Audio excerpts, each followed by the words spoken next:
When the Germans went, then there was a pogrom. You know what a pogrom is? We had only 1,200 populations in our town. I mean, Balachovцы came. One comes, one goes. One comes, one... There was Balachovцы, Petlura, Cherkasy, Kazakhs, from Hungarians, Preußen, München, the Bayern, you know, all different kinds, and that's what the worst thing was. The only one who stayed is the Germans. The rest was no good.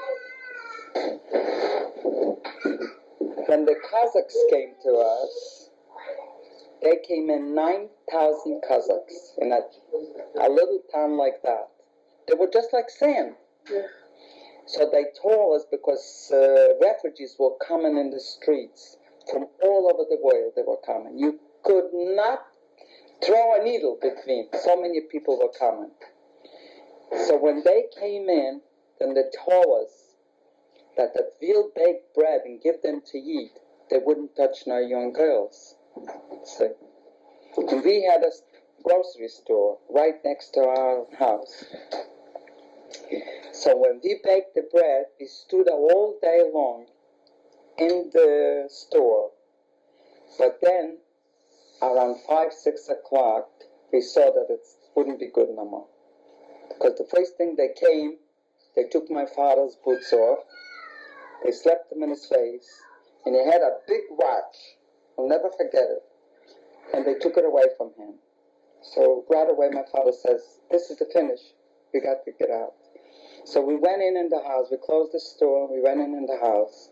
And in the morning, there was staying just 2 wheels and an axle. So I took that, and we were going back to our house. We took our cows, and we put them in, that we could put away something on it. Because they told us to go any place we want. They gave us 2 hours to get out from the city. So we took our bedding, and my mother took the 4 candlesticks. That's what I have too. And Ruthie's got 2. She took. My sister Bessie gave it to her because my mother brought it and she gave it to her too and to me. And I want so when we took that and we took a sewing machine, we had by hand a sewing machine. We took that and 4 loaves of bread. When we went, we didn't know where we're going, what we're going. We came like to a center. There was thousands of people. Each one asked, where are you going? Where are you going? What are you going to do? We didn't know where we're going or what, because we didn't know where to go.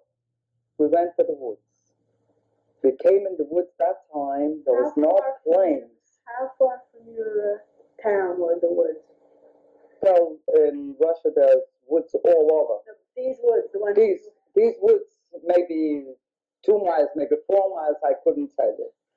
And when we came there, we went away, so nobody could do anything. We just made ourselves like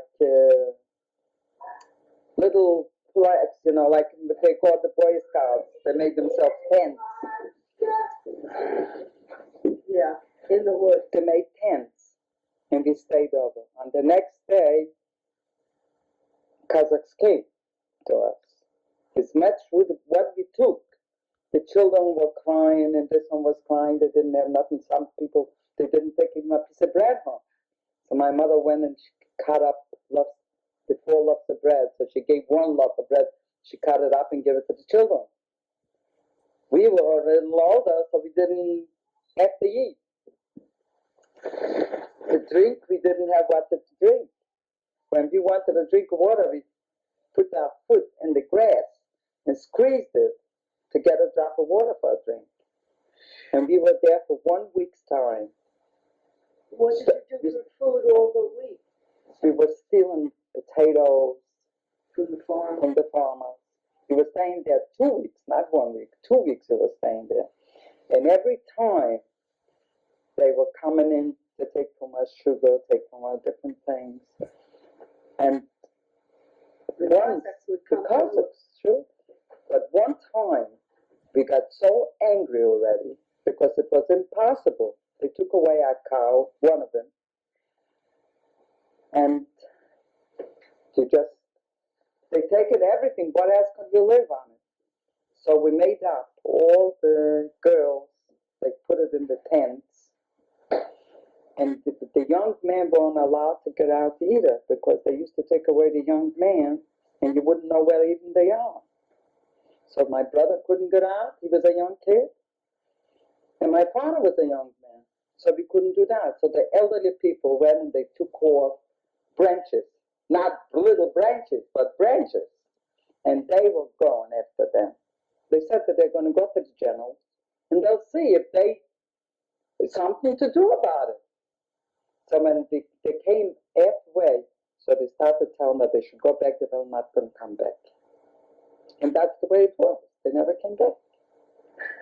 But in the meantime, on a Friday night, a rabbi's wife made some tea. And then they start to say that the Cossacks are coming. So, each one runs away because they want to protect the children or the young girls. And that water, the hot water, boiling water, went right on for the whole thing. I'll never forget that. I can't forget it. Because that woman suffered with, it's nothing to be told.